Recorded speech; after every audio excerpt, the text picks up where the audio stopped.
জানুয়ারি পালন করে থাকি। কারণ আমরা জানি আজকে যে সুখে আমরা বসবাস করছি, তিনারা নিজের জীবনের বলিদানের দেশকে স্বাধীনতা করেছিল। যদি তিনারা না লড়তেন, না আওয়াজ উঠাতেন, তা আজকে হয়তো আমরা আজকেও ইংরেজের গোলামি করতাম।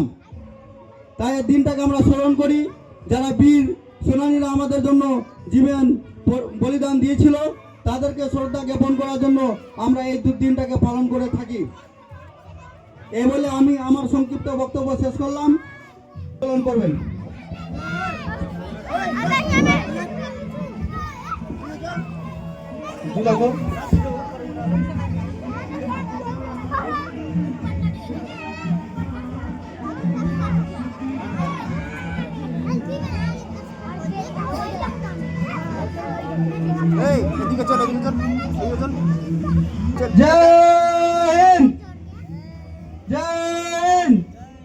বন্দে মাতরম।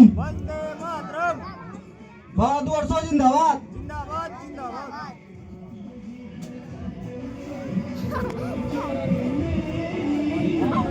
জয়